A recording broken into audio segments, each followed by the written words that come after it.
Baka sabihin ninyo talaga kami na, hindi lang kami yung ibang maghingi ng hangol kami ng pera. Putang ina.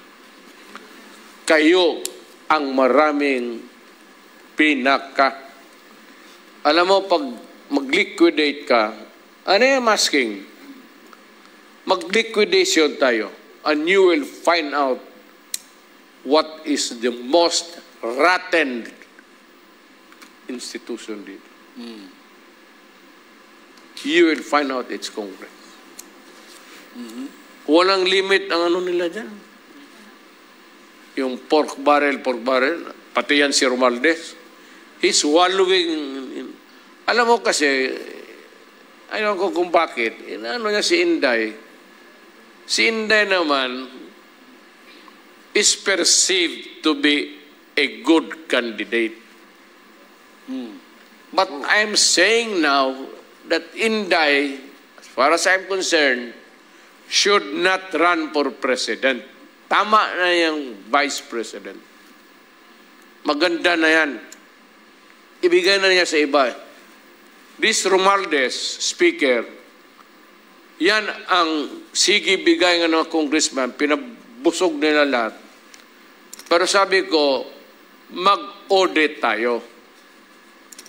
Because the speaker is poised to be or to run for president. Well and good. Gusto ko ikaw ang mapresidente. Kasi noon kaibigan kita, wala pa yan si Marcos, nakakampanya pa. May parang sinasabi ka na gusto mo. Sabi ko, okay. I was not thinking of my daughter. Perceive lang yan siya to be a good candidate. Pero tuluyan ko na, ikaw na, Romualdez. Pero maghigi ako ng audit. Ngayon, kung hindi ibigay sa atin yan, I will ask everybody, from the farmer to the businessman, to the church people, to every Filipino, to every soldier and policeman, that we all demand that we open the liquidation. Lahat para malaman rin namin kung paano ninyo winaldas ang pera namin. Yung pera namin hindi man sa inyo. Just because you are the keeper of the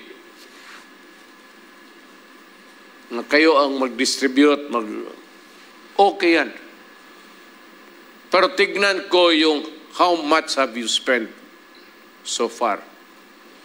And I will demand the COA, because if the COA will not do it, then I am asking the Filipino, everybody, every soldier, every policeman, every farmer,